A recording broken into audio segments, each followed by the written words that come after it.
आजकल देश में चुनावी राजनीति का दौर है और विभिन्न सारे राज्यों के लोक सेवा आयोगों की परीक्षाएं भी सर पे खड़ी है। ऐसे में हमें कई लोगों से यह सुझाव आया है कि हम भारतवर्ष के चुनावी राजनीति में जाति एवं वर्ग की भूमिका पे एक विमर्श करें। विशेषकर बिहार लोक सेवा आयोग के मुख्य परीक्षा के अभ्यर्थियों से यह गुजारिश होती है, आयोग यह अपेक्षा करती है कि भारत और विशेषकर बिहार में जाति और वर्ग जो है यह कितने निर्णायक तत्व होते हैं। पूरी देश में एक धारणा है कि बिहार के चुनाव में जाति एक मेजर महत्वपूर्ण भूमिका निभाती है, लेकिन ऐसी कोई विशेषीकृत बात नहीं है, क्योंकि देखा गया है कि जाति और वर्ग पूरे के पूरे भारत देश में कहीं न कहीं किसी न किसी रूप में एक तत्व के रूप में, एक फैक्टर के रूप में काम करता है। चाहे दक्षिण का राज्य तमिलनाडु हो, चाहे बंगाल हो, चाहे उड़ीसा हो, चाहे उत्तर प्रदेश हो, महाराष्ट्र हो, यहाँ तक कि दक्षिण में कर्नाटक के लिंगायत और वोक्कालिगा समाज की हो। देश के प्रत्येक हिस्से में कहीं न कहीं जात के अंदर जात एक तरह का विभेदीकृत बना हुआ है। और जब हम जात की बात करते हैं तो वह सिर्फ वोट से आधारित नहीं है। जात हमारे देश में एक पहचान का इश्यू है, एक आइडेंटिटी से जुड़ा हुआ मसला है। और शायद यही कारण है कि प्रख्यात राजनीति वैज्ञानिक, centre for study of developing society के संस्थापक प्रोफेसर रजनी कोठारी ने कहा था अपनी किताब पॉलिटिक्स ऑफ इंडिया में कि भारत में राजनीति और जाति एक दूसरे के पर्याय है। इसी बात को दोहराते हैं प्रोफेसर योगेंद्र यादव, जिनका कहना है कि आप आंख बंद करके दीवार पर लिखी हुई इबादत को पढ़ने से इनकार नहीं कर सकते हैं। और इसी मद्देनजर आज के हमारे शीर्षक भारत की चुनावी राजनीति में जाति एवं वर्ग की भूमिका पे हम प्रकाश डालेंगे।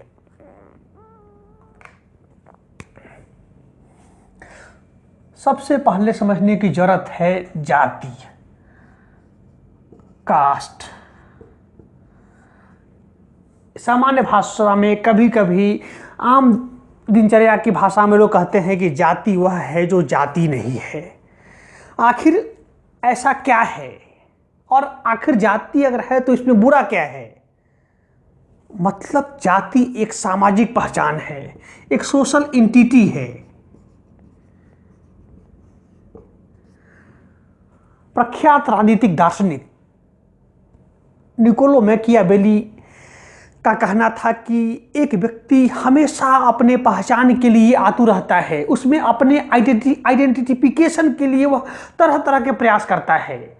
और यही कारण है कि समाज में व्यक्ति अपने लिए तरह तरह की पहचान ढूंढता है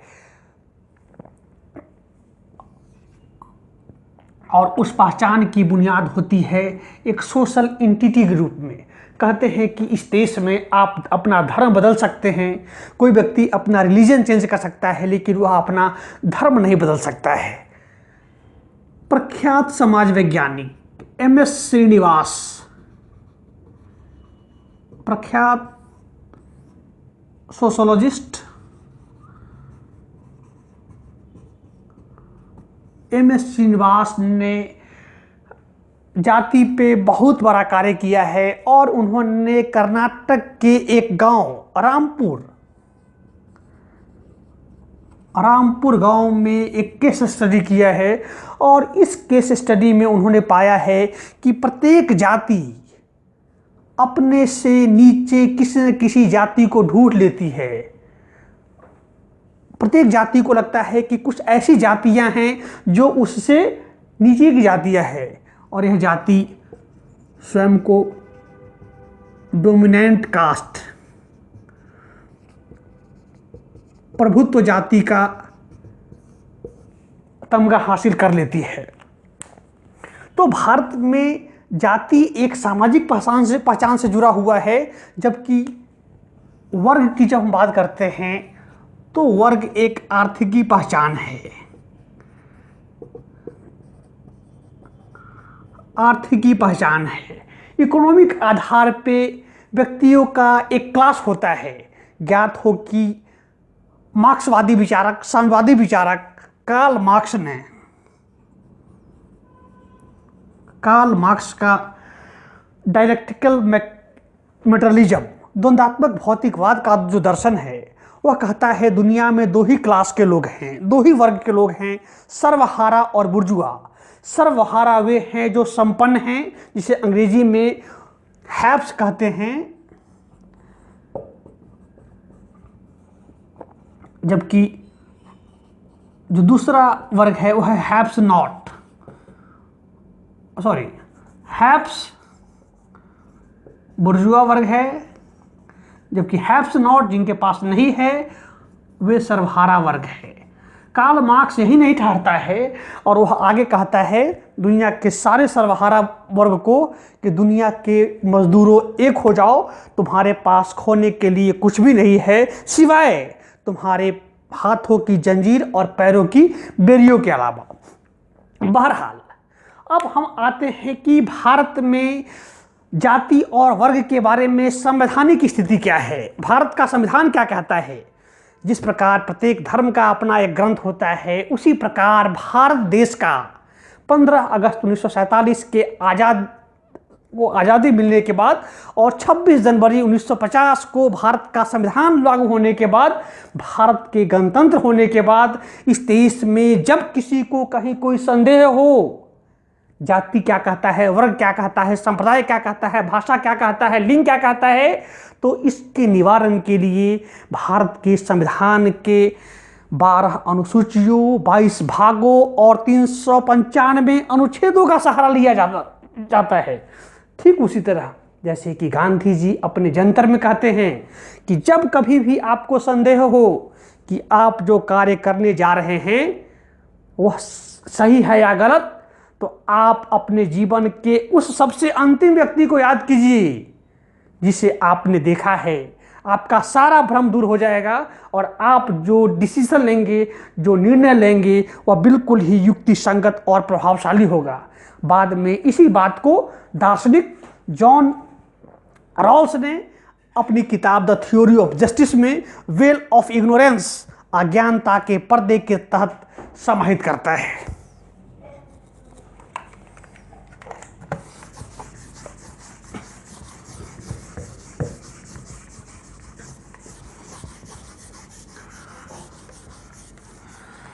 सबसे पहले एक चीज मैं स्पष्ट करता हूं कि भारत के संविधान में कहीं भी जाति शब्द का वर्णन नहीं किया गया है। एक बार भी जाति, कास्ट का कोई जिक्र संविधान में नहीं किया गया है। संविधान में वर्ग की बात जरूर की गई है। आर्टिकल 15, आर्टिकल 16, आर्टिकल 340 एक कुछ ऐसे प्रमुख अनुच्छेद हैं जिनके तहत वर्ग की बात की गई है। और यही कारण है कि आज़ादी के ठीक बाद वर्ष 1953 में इस देश में गरीबों और गरीबी की पहचान करने के लिए काका साहब कालेलकर की अध्यक्षता में एक 10 सदस्यीय पिछड़ा वर्ग आयोग का गठन किया गया। Backward class commission, first backward class commission 10 सदस्यीय संवैधानिक आयोग था। स्वतंत्रता सेनानी काका साहब कालेलकर इस आयोग के अध्यक्ष थे। आयोग ने वर्ष 1956 में अपना प्रतिवेदन सरकार को दिया और तत्कालीन पंडित जवाहरलाल नेहरू की सरकार इस निष्कर्ष पे पहुंची थी कि भारत अभी ठीक कुछ दिन पहले आज़ाद हुआ है और यह सबको पता है कि भारत को आज़ादी की एक कीमत अदा करनी पड़ी थी और वह कीमत थी भारत से पाकिस्तान को अलग किया जाना।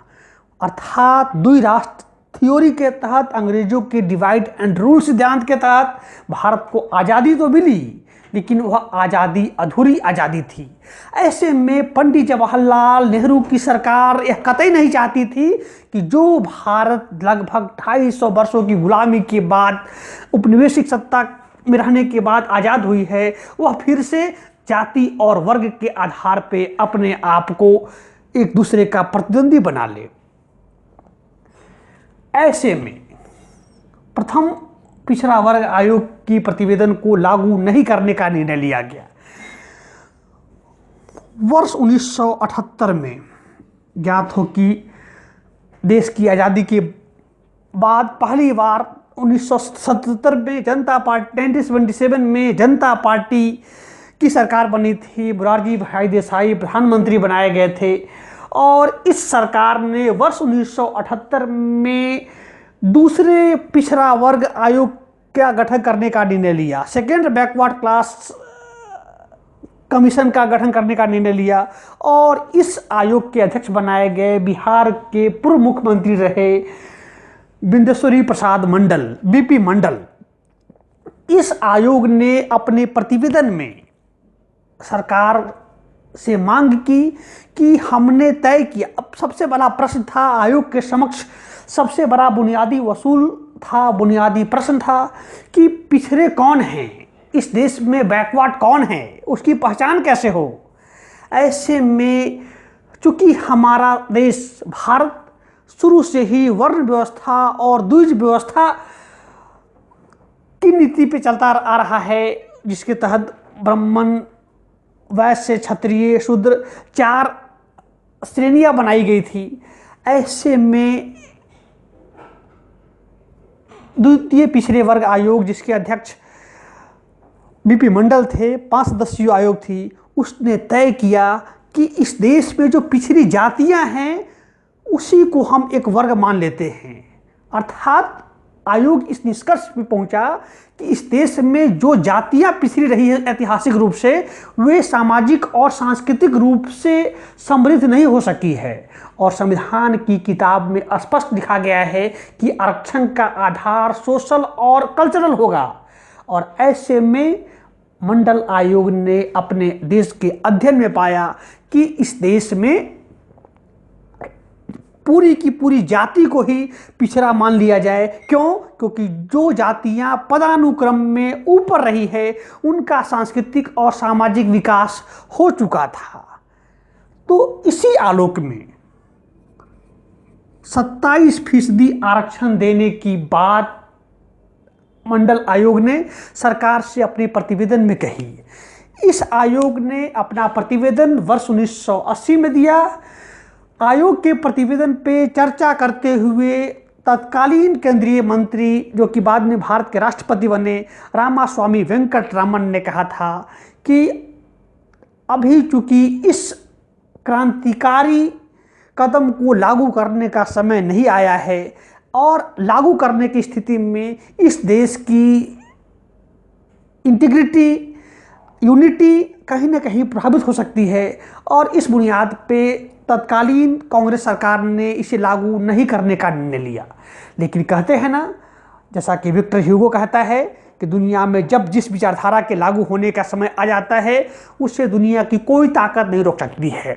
इसी आलोक में 7 अगस्त 1990 को भारत के तत्कालीन प्रधानमंत्री विश्वनाथ प्रताप सिंह की सरकार ने निर्णय लिया कि वे मंडल आयोग की रिपोर्ट को लागू करेंगे।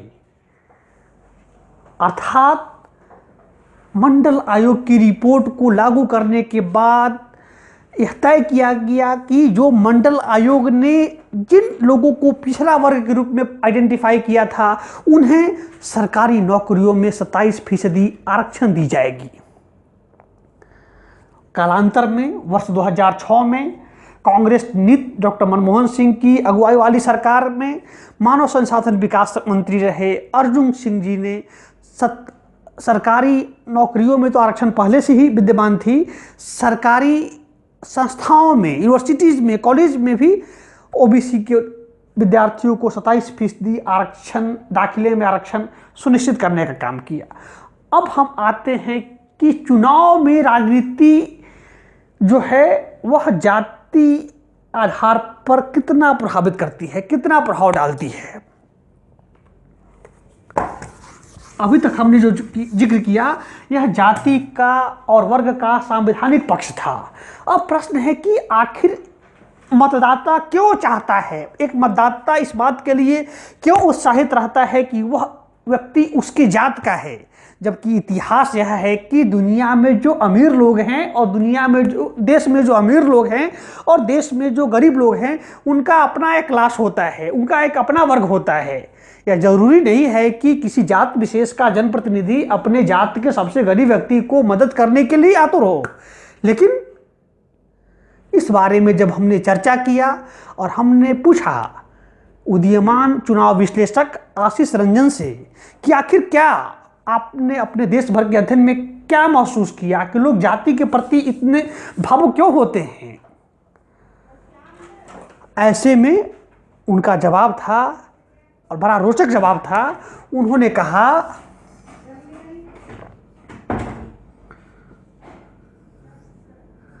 कि दरअसल होता यह है कि जब किसी प्रत्याशी को कोई राजनीतिक पार्टी, राज्य स्तरीय पार्टी हो या राष्ट्रीय स्तर की पार्टी हो, वह जब अपना सिंबल देती है, जिसको हम लोग अपनी सामान्य भाषा में टिकट कहते हैं, जब टिकट देती है तो उसे अपना चुनाव प्रचार करने के लिए जनता के बीच जाना होता है। और ऐसे में प्रश्न है कि एक लोकसभा का क्षेत्र व्यापक होता है, उसमें 6-7 विधानसभाएं होती हैं, 16 से 20 लाख की आबादी होती है, मतदाता होते हैं। ऐसे में वह प्रत्याशी कहाँ जाएगा?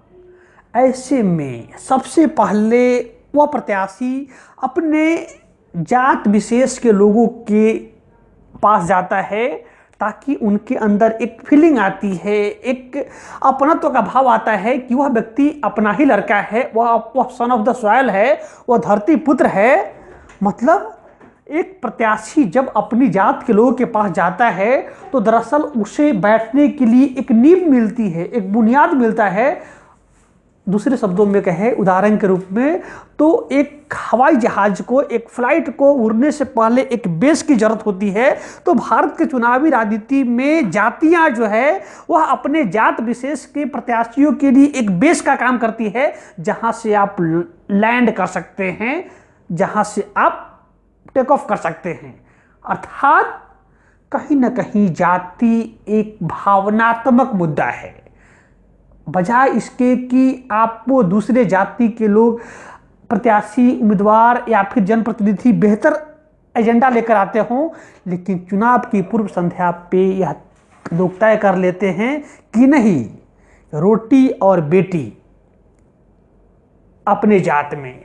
और यही बात बहुत हद तक लागू होती है इस देश में, वोट भी अपने जात में। एक और भ्रम रहता है कभी कभी हमारे यहाँ कि कोई विशेष कॉन्स्टिट्यूंसी है, कोई जैसे कि दिल्ली का कॉन्स्टिट्यूंसी है चांदनी चौक, ऐसी धारणा है कि इस क्षेत्र में सबसे ज़्यादा वैश्य मतदाता है। तो सबसे ज़्यादा का मतलब यह नहीं होता है कि उस क्षेत्र में वैश्य मतदाता ही निर्णायक मत होंगे। दरअसल होता क्या है कि उस क्षेत्र में वैश्य एक डोमिनेंट कास्ट होता है, अर्थात समृद्ध होते हैं, पैसे वाले होते हैं, जिनकी बातों को लोग सुनते हैं, जो संबंधित क्षेत्रों के RWA रेजिडेंट वेलफेयर एसोसिएशन के अध्यक्ष वगैरह होते हैं। मतलब डोमिनेंट कास्ट, डोमिनेंट स्थिति का मतलब यह नहीं होता है कि उनकी बहुलता है, क्षेत्र में उनका प्रभाव है। दिल्ली यूनिवर्सिटी के रामजस कॉलेज के प्रोफेसर शैलेश कुमार का कहना है कि जानबूझ के चुनाव में प्रत्याशियों द्वारा एक आभा मंडल बना दिया जाता है कि इस क्षेत्र में चूंकि डोमिनेंट कास्ट वैश्य है, इसीलिए वहां से वैश्य जीतेगा। जबकि सच्चाई यह होती है, अगर इनकी आबादी 20% भी होती है तो लोग कहते हैं कि उसका बहुमत है। बहुमत का डोमिनेंसी से कोई सरोकार नहीं है। दरअसल इस देश में आज तक ऐसा कोई सर्वेक्षण हुआ ही नहीं। एकमात्र सेंसस वर्ष 1931 का लॉर्ड इरविंग के समय इस देश में जो जनगणना हुआ था, उसमें पहली और एकमात्र बार जाति के आधार पर जनगणना की गई थी। उसके बाद से लेकर आज तक ऐसा कोई उदाहरण नहीं है जिसके आधार पे निश्चित रूप से कहा जा सके कि किसी लोकसभा और किसी विधानसभा में किस जात की कितनी कितने मतदाता है। ऐसे में विभिन्न जाति के लोगों द्वारा, विभिन्न जाति के प्रत्याशियों द्वारा एक आभा मंडल खड़ा किया जाता है कि इस क्षेत्र से चूंकि उसकी जाति ज़्यादा संख्या में है, उन्हें टिकट मिलना चाहिए। जबकि स्थिति यह है कि संबंधित सीट में उनके जाति के जो लोग होते हैं वे प्रभावशाली होते हैं। लेकिन फिर हमें संविधान पे आना पड़ेगा। भारत के संविधान का आर्टिकल 326 कहता है कि प्रत्येक व्यक्ति जिसकी उम्र 18 साल से अधिक है, वह मानसिक रूप से दिवालिया नहीं है, उससे वोट करने का मतदान करने का अधिकार है। अर्थात एक व्यक्ति एक मत।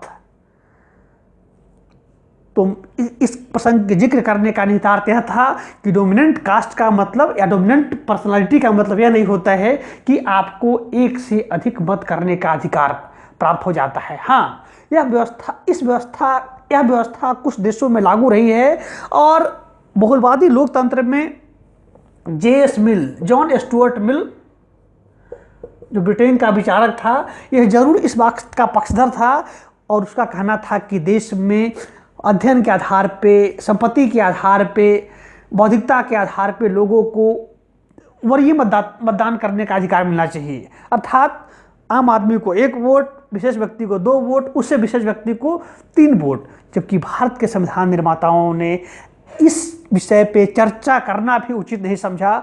उनका कहना था कि नहीं, एक देश एक वोट, चाहे पढ़ा लिखा हो चाहे पढ़ा लिखा ना हो। अर्थात इस देश के लोगों की इतनी क्षमता है कि वे यह तय कर सके कि उनका जनप्रतिनिधि कैसा हो। मेरा मानना है कि इस देश की जनता पहले अपने जनप्रतिनिधि, अपने प्रत्याशी के साथ अपने पहले इंटरेक्शन में इस बात को भांप लेती है कि उसका प्रत्याशी कैसा है, उसके मान सम्मान मुद्दों को वह सदन के पटल पर रखने में सक्षम है या नहीं। ठीक उसी प्रकार जिस प्रकार कक्षा का विद्यार्थी अपने शिक्षक के साथ पहले संवाद में ही यह भांप जाता है कि यह शिक्षक उसके लायक है या नहीं है। इस प्रकार अतः एक विद्यार्थी अपने शिक्षक के साथ, अपने पहले मीटिंग के साथ, पहले बातचीत के आधार पे ही एक सर्टेन लेवल के बाद के स्तर पर बात करता है। ठीक उसी तरह इस देश की जनता भी अपने जनप्रतिनिधियों के वसूल को उसके सिद्धांत और दर्शन और उसके मैनिफेस्टो के आधार पे भली भांति वाकिफ हो जाती है।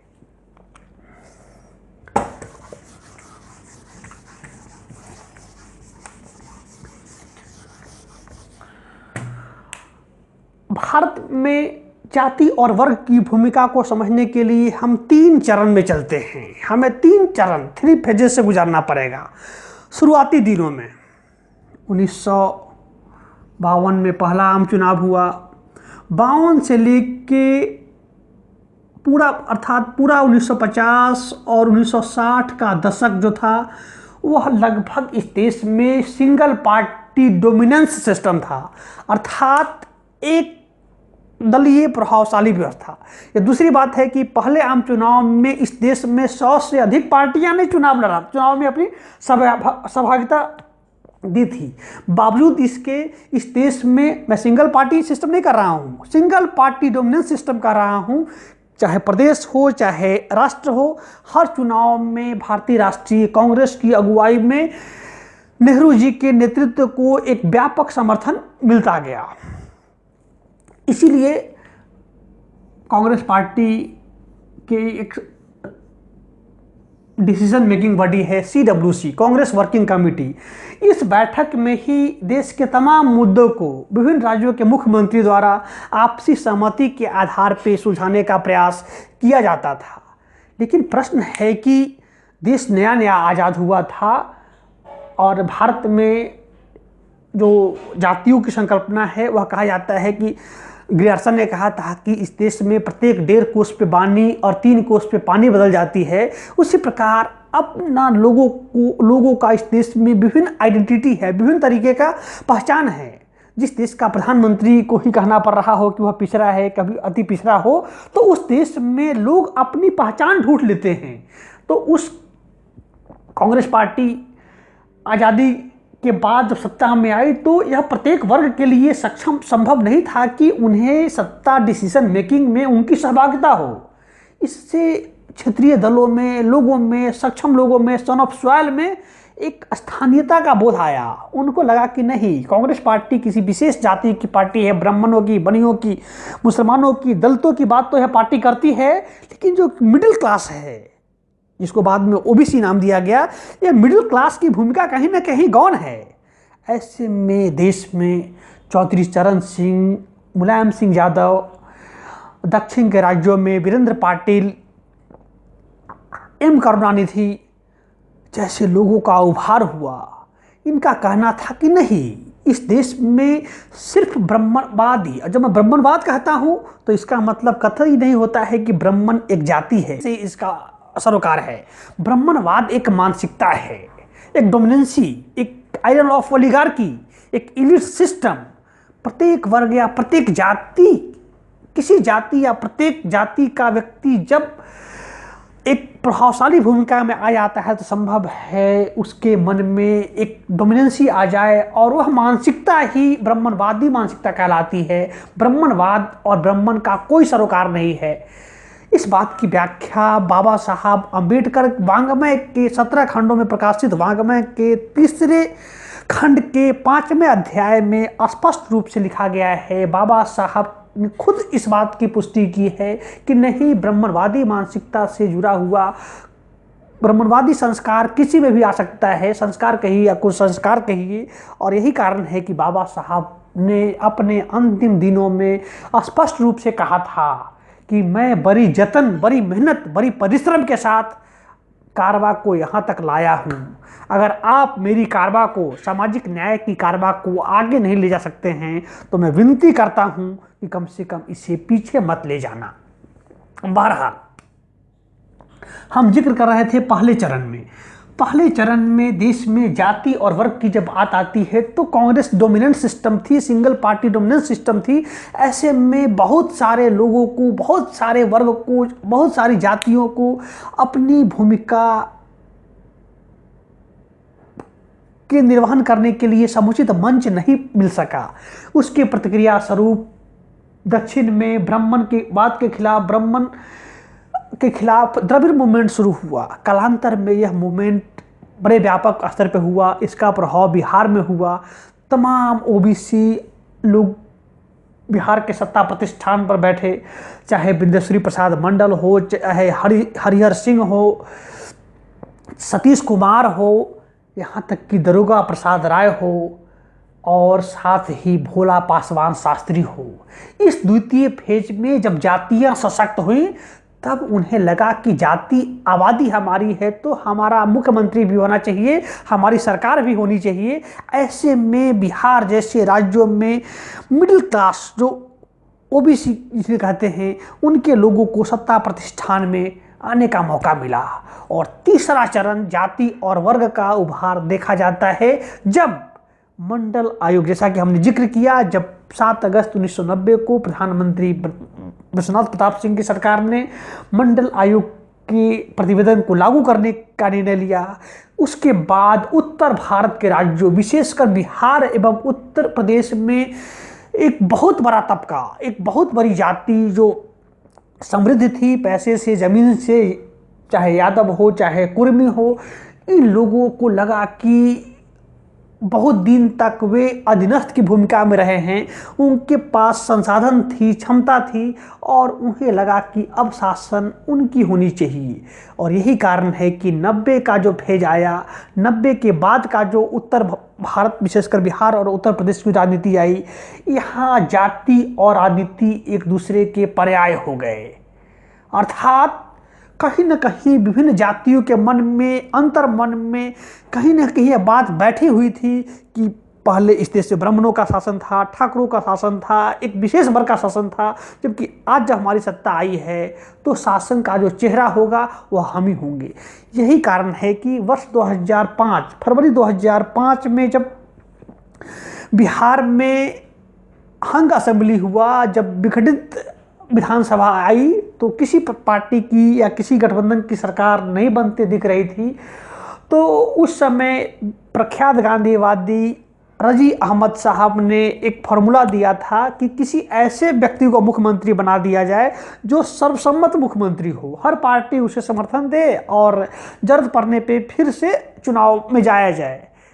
लेकिन तमाम पार्टियों ने सिरे से इस प्रस्ताव को सिर्फ इस बुनियाद पे खारिज कर दिया कि नहीं, इस समावेशी सरकार का जो मुख्यमंत्री होगा, जो मुखिया होगा, वह कोई आगरा नहीं होगा। यही कारण है कि वर्ष 2005 में बिहार विधानसभा के लिए 2 चुनाव संपन्न हुए, पहला फरवरी का चुनाव और दूसरा अक्टूबर नवंबर का चुनाव।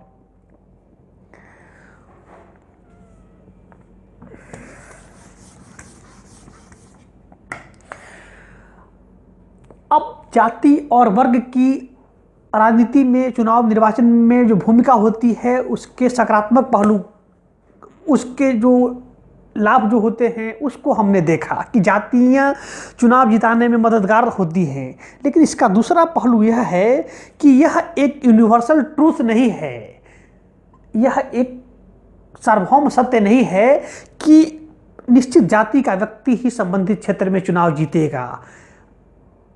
आमतौर पे तमाम पिछले 16 लोकसभा के चुनावों के अध्ययन के बाद देखा गया है कि बड़ी राजनीतिक पार्टियां जिस प्रत्याशी को अपना सिंबल दे देती हैं, चाहे वह जातियों की भावना के खिलाफ हो, ऐसे में चुनावी लहर में वे प्रत्याशी, ऐसे प्रत्याशी भी चुनाव जीतने में सफल रहते हैं।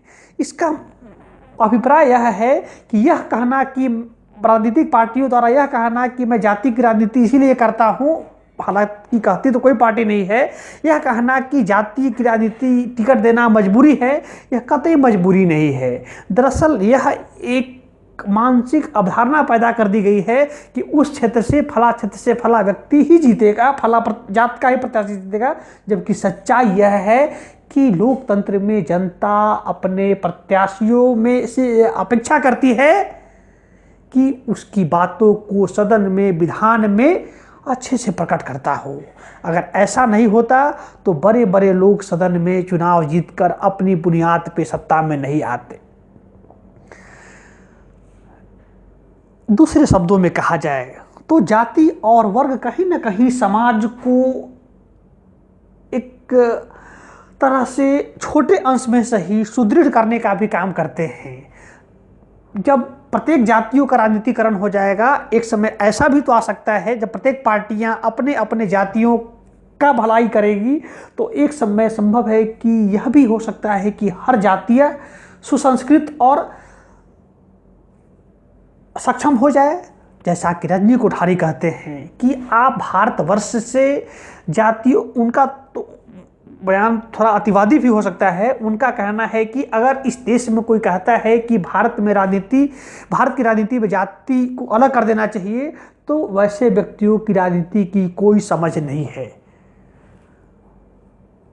जबकि दूसरा दर्शन यूरोप का है। ऐसा नहीं है कि जाति की राजनीति सिर्फ भारत में होती है। दुनिया में मानव नस्ल जहाँ भी है, दुनिया की 9 अरब आबादी जहाँ भी है, हर जगह कहीं ना कहीं आइडेंटिटी को लेकर एक विशेष रूप से पहचान बनी हुई है।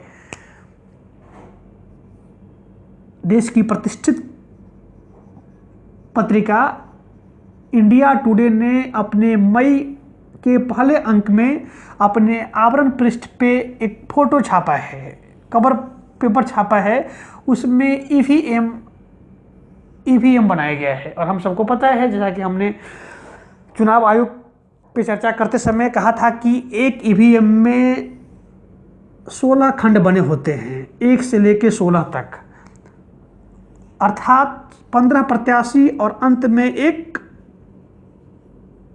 नोटा बटन होता है।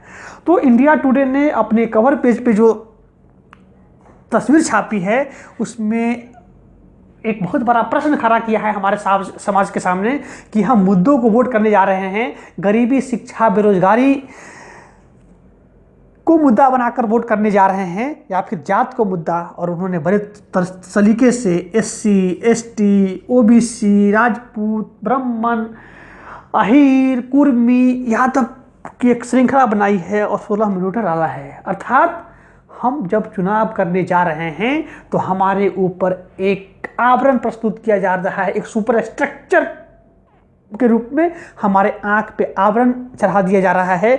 तुम कुछ समय के लिए आप भूल जाइए कि आपकी कुछ समस्या भी है, सबसे पहले आपकी जाति है। तो मेरे कहने का मतलब यह था कि ऐसा नहीं है कि जाति और पहचान की राजनीति सिर्फ भारत की समस्या है, वैश्विक स्तर पे भी यह देखा जाता है। नस्लभेद के रूप में हो, अपार्थाइड के रूप में है, ब्लैक एंड व्हाइट्स के रूप में है, शिया और सुन्नी के रूप में है।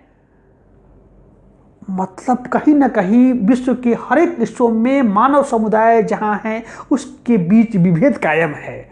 और इसकी सबसे बड़ी वानगी प्रस्तुत करता है यूरोप का दार्शनिक सेंट एंटियस।